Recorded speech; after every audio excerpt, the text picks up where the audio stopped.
Bienvenidos a una nueva tertulia de Tiempo de Encuentros. En esta ocasión queremos situar en el centro una de las preguntas más urgentes de nuestro tiempo: cómo acoger, cómo cuidar y cómo sostener a quienes llegan en situación de vulnerabilidad. En el contexto de la visita del Papa León XIV, la Iglesia en España quiere escuchar, mirar de frente y responder con hechos al reto migratorio. No hablamos solo de cifras o políticas, sino hablamos de personas concretas, de historias que interpelan directamente a nuestra conciencia. Hoy nos acompañan quienes viven esta realidad desde distintos lugares: quién ha migrado, quién acoge y quién trabaja desde las instituciones de la Iglesia. Están aquí con nosotras, con María y conmigo. Tenemos a Javier y a Cristina, bienvenidos. Hola, ¿qué Tenemos tal? a Pablo. ¿Qué tal? Buenos días. María, Hola. bienvenidos. Y tenemos a Abderramán María, que nos va a contar su testimonio. Así es, para hablar de migración, pues tenemos con nosotros una persona migrante, protagonista de esta historia. Abderramán es un joven que salió de Salé, en Marruecos, hace apenas un año y llegó a España a través de la Ruta Canaria. Su historia es la de miles de personas, pero también es única, un recorrido marcado por la incertidumbre, el riesgo y también la esperanza. Abderramán, muchísimas gracias por estar con nosotros. Gracias a vosotros. Bueno, cuéntanos, entonces tú hace un año te montas en esa patera. Cuando decidiste venir a España, ¿qué es lo que dejabas atrás? Me dejé atrás mi familia, mis amigos, mi vida y todo lo que tengo. Ya. Y cuando una persona vive muchos sufrimientos y ve a su padre trabajar todo el día y todos los días para, para pagar el alquiler y la comida, ya mm, va a hacer cualquier cosa para salvar su familia. O sea, ¿a ti qué te llevó a tomar esa decisión? Que además no tomaste solo, ¿no? Ibas con más personas.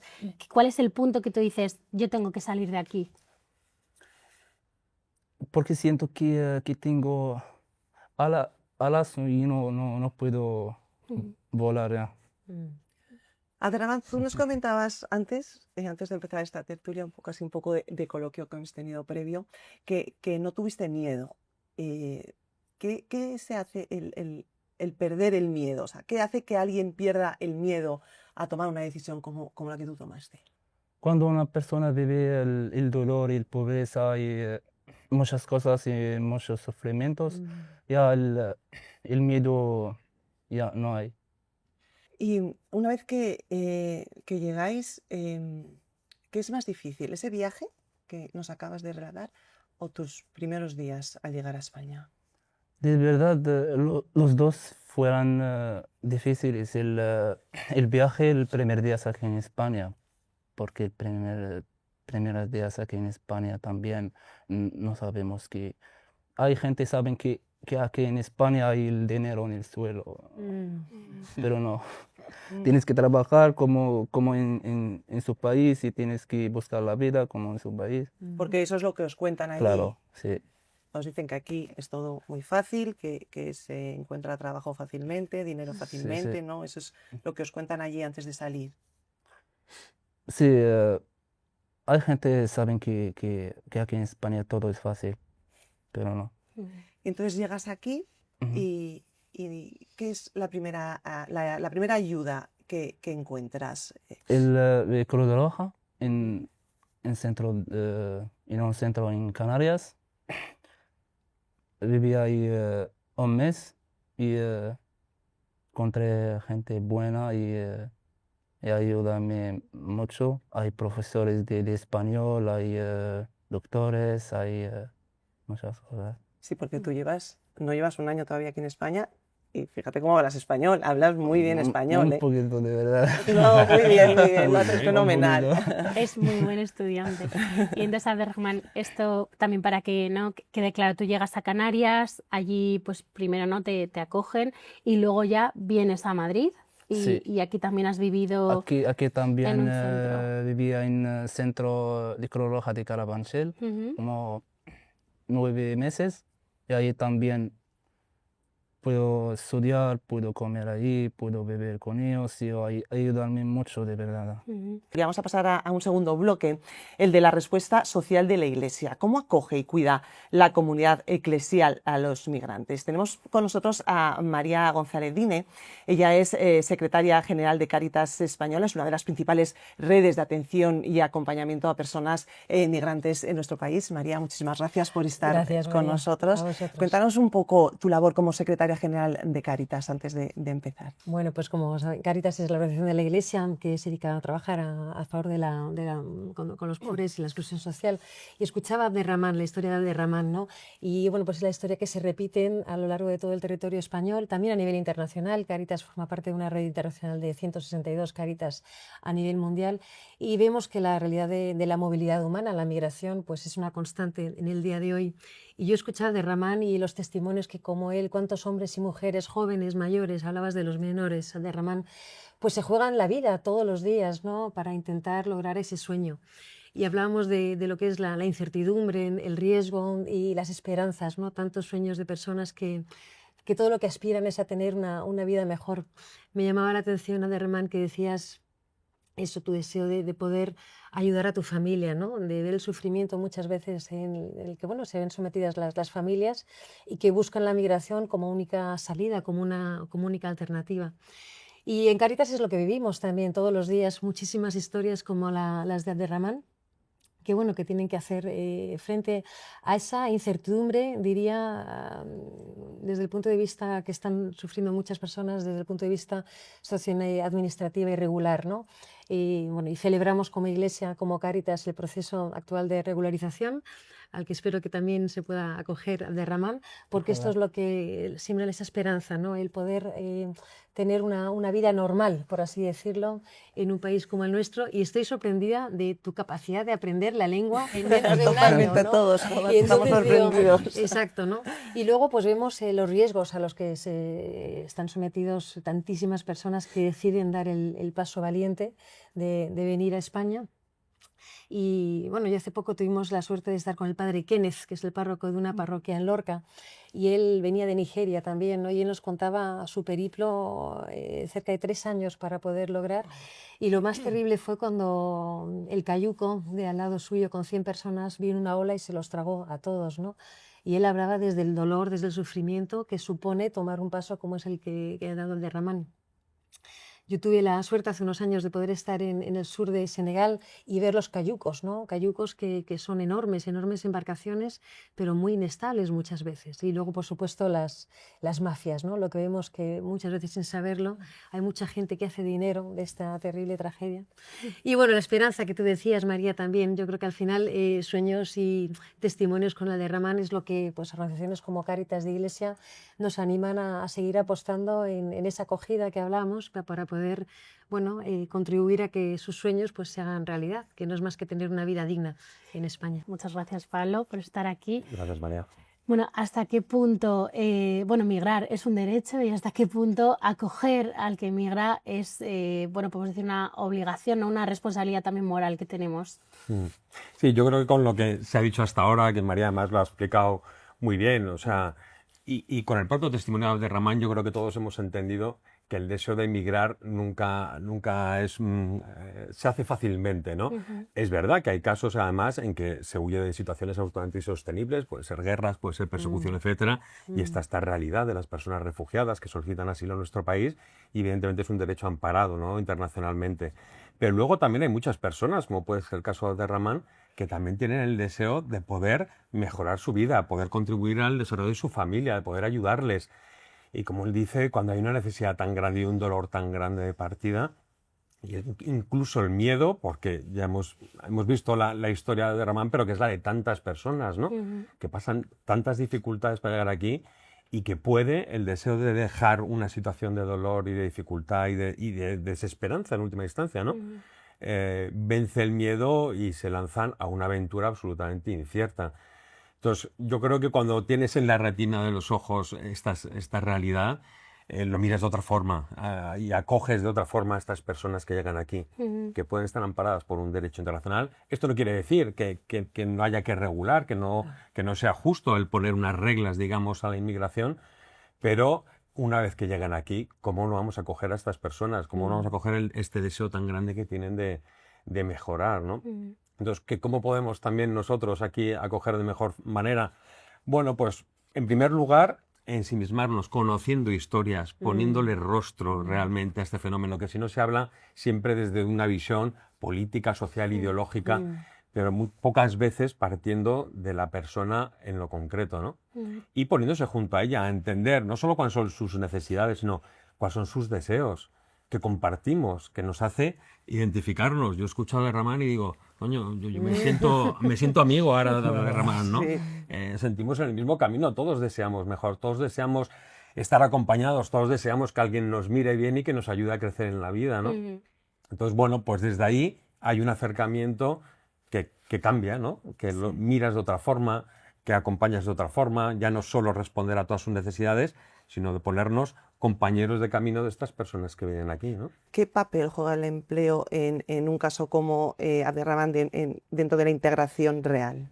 Hombre, yo creo que es un aspecto clave. Un aspecto clave en lo concreto, en el aspecto más realista, ¿eh? Necesitan ver un futuro concreto, el poder construir sus vidas, ¿no? El poder tener una casa, poder tener una familia, o sea, pues lógicamente pasa por un trabajo. Pero nosotros lo que hemos descubierto también es que el trabajo, como para cualquiera de nosotros, el trabajo dignifica realmente a la persona. Totalmente. Es una persona, oye, emerge en el trabajo, se pone en juego, saca todo su talento, también reconoce, o sea, su propia dignidad, su autoestima. Entonces, para nosotros el trabajo es como una palanca de cambio, ¿no? O sea, una palanca de transformar sus vidas, de que ellos reconozcan su propio valor, que muchas veces les vemos y decimos, ¡guau! Estas personas y tal, pero lo primero que necesitan es alguien que les mire, que les acompañe, pero también reconocer su propio valor, ¿no? Que ellos pueden hacer algo por sí mismos, ¿no? Entonces, en ese sentido, pues el acompañar en aprender a trabajar, yo diría casi, aprender el valor del trabajo y a trabajar, es clave para su integración. Sobre todo cuando vemos la capacidad que tienen personas como Abderramán, ya no solo de aprender un idioma, es verdad que nos ha demostrado también que, bueno, está aquí desde hace un año y es que tiene como ganas, ¿no? De ayudar, ganas de trabajar, ganas de colaborar, y eso la verdad es que facilita, ¿no? Las cosas, me imagino, cuando encuentras además a personas así. No, de hecho es que nos anima muchísimo porque les vemos una capacidad de trabajo, de sacrificio, de esfuerzo, valores que tantas veces nos quejamos de que aquí no encontramos tanto, ¿no? Pues muchas veces nos dan lecciones en ese sentido, ¿no? De esa capacidad de esfuerzo, de sacrificio, de creer en un proyecto de vida. O sea, eso es una maravilla, ¿no? Y contabas, ¿no? Pues esto, muchas veces a lo mejor nos centramos en la formación, en el empleo, en la vivienda, que son como, bueno, 3 patas para una vida digna, también muy importante, ¿no? Y este acompañamiento a lo mejor más personal, ¿cómo lo desarrolláis en CESAL? Pues de mil modos, o sea, porque para mí la clave, un poco María también lo decía, ¿no? Es que estas personas, como digo, no son solo un conjunto de necesidades, sino que como cualquiera de nosotros necesitamos vínculos, necesitamos afecto para poder crecer y desarrollarnos en la vida. Entonces, lo primero es una mirada de acogerles, pero acogerles verdaderamente en todo su deseo, ¿no? Y decir, pues yo me pongo contigo, yo apuesto por ti. Yo me pongo compañero tuyo de camino. Y para nosotros de las mayores satisfacciones es siempre que hacemos cursos de formación, etcétera, es que ellos lo que más destacan siempre es aquí encontrar una familia. Claro, que metes hoy en día en Google Maps, o buscas Pimpi y nos enseñó su casa. Y había además una persona ahí, una mujer con un traje rojo, dijo, y esta es mi madre. ¿Qué salía en él? Madre mía. Que salía ahí. A mí en ese momento me entró porque, como decía ahora Pablo, es verdad que estas personas nosotros, o yo las veía como un conjunto de necesidades. A ver, tienen que aprender el idioma, tienen que buscar trabajo, tienen que buscar la residencia. Y sin embargo, digo, ostras, este chaval ha dejado ahí a una madre que le debe querer con locura. Una familia y unos hermanos que además con los que habla continuamente por teléfono, ¿no? Hoy en día estas cosas pues facilitan, ¿no? Y digo, este chaval es querido y su valor es que es querido, ¿no? Hay personas que le quieren aunque esté aquí solo, sin nada. Y ese momento de descubrir como el valor de la persona, la profundidad de su necesidad, ¿no? Más que de su deseo, más que de su necesidad, pues ha sido muy... A mí me ha cambiado totalmente. Sí, además es que impresiona muchísimo el hecho que tú lo piensas y dices, si uno de mis hijos con 15 años, que es lo que tiene nuestro chaval, llegase en esas condiciones a otro país, y yo lo pensaba y decía, ¿qué querría para él? Y digo, justo, ¿no? Una familia que le quiera, o sea, además de todo lo que habéis comentado, una familia que le quiera y se preocupe por él. Y ya está. O sea, todo lo demás me parece que surge de ahí. Y es verdad que en ese sentido la relación con él está siendo así. Él no habla prácticamente, o sea, habla muy poco, ha llegado hace nada a España, habla poquísimo, es todo a través, no puede andar, no te le puedes llevar a dar un paseo. O sea, es todo a través de la mirada y de ese cariño, ¿no? Y de ese decir, nosotros te queremos, o sea, pase lo que pase. No sé. Y vamos, aunque sea 3 minutos, a hablar un poco pues, de esa visita, ¿no? del Santo Padre. La visita del Papa vuelve a poner otra vez la migración en el centro. ¿Qué espera hoy la Iglesia en España de ese mensaje? ¿Un impulso moral o cambios concretos, María? La verdad que la visita del Papa es una oportunidad, ¿no? Tener a León XIV en España para la Iglesia y para la sociedad en general creo que es una oportunidad preciosa y vuelve un poco a colocar en el centro la agenda, ¿no? De las personas de fuera, ¿no? Y a promover dentro de la Iglesia esa cultura del encuentro que tanto nos decía el Papa Francisco. Yo creo que esto es una oportunidad para salir, para acoger y sobre todo para no estar indiferentes a la realidad que nos ha explicado tan bien Abderramán. Entonces yo creo que desde ahí es situarnos, ¿no? esa complicidad. Me acuerdo un lema hace muchos años, ¿no? Que nos decía, tu indiferencia te hace cómplice. Pues cómo no ser cómplices de una realidad social que está aquí para quedarse, no es algo pasajero. Entonces cómo adaptarnos y cómo despertar a una realidad para lo que nos decían Cristina y Javier, tener el corazón y la mirada abiertos al otro, a la otra persona también, para, bueno, pues para contribuir con nuestro tiempo, nuestra energía y recursos a mejorar la vida de las personas como Abderramán. De hecho, el Papa, tanto en su viaje ahora, ¿no? por diferentes países de África, como luego cuando venga, que viene a Madrid y Barcelona, y va a Canarias y a Tenerife también para comprender, ¿no? este reto migratorio. Él insiste en acoger, proteger, promover e integrar. Son 4 verbos. Pablo, ¿en cuál fallamos más? Bueno, una parte positiva y una parte negativa. ¿Cuál hacemos mejor y cuál tenemos que darle un poco más de cancha? Pues me cuesta decir, pero hombre, vamos a ver, antes lo comentaba, ¿no? Yo creo que España es un país de acogida y en ese sentido es algo que evidentemente siempre es mejorable, pero creo que es algo que en general hacemos bien, ¿no? Es un país que estamos acostumbrados, ¿no? a acoger al diferente. Pero es verdad que quizá, por irme al otro extremo, llegar a integrar realmente es quizá el reto, el desafío que tenemos, ¿no? Porque integrar no integra un país, no integra un Estado, integran personas, integran sujetos. Y yo creo que también, cogiendo un poco la pregunta que hacía Isa María, yo creo que la presencia del Papa ahora aquí, es decir, la Iglesia tiene esa responsabilidad de ser lo que es, ¿no? Decía, a mí en el viaje a África ha dicho una cosa que a mí me ha llamado mucho la atención, ¿no? En un momento, creo que era la visita a Angola, decía, el deseo de infinito tiene una capacidad, un valor de transformación social más que muchos programas políticos o culturales. Y yo digo, joder, esto a veces no nos lo creemos los cristianos, ¿no? Es decir, que el mayor tesoro que tenemos no es solo la cantidad de actividades que hacemos, ¿no? Sino el ser lo que somos, que tenemos una capacidad de integrar y mirar a la persona en su globalidad. El Papa ha insistido muchas veces, lo acabamos de escuchar, lo decía María con Pablo, en 4 verbos, en acoger, en proteger, en promover e integrar. La pregunta que queda después de esta conversación no es solo qué hacen las instituciones, sino qué hacemos cada uno de nosotros con esas palabras, porque la hospitalidad, también la hospitalidad atlántica, no es una idea, sino una práctica. Y quizás el verdadero sentido de esta visita sea recordarnos que frente al miedo o frente a la indiferencia siempre hay una elección posible, la de abrir el espacio al otro. Muchísimas gracias por acompañarnos, María, Abderramán, muchísimas gracias, Pablo, Javier, Cristina, ha sido de verdad increíble, hemos aprendido muchísimo con todos vuestros testimonios y de nuevo, gracias por estar aquí. A vosotras, María, gracias.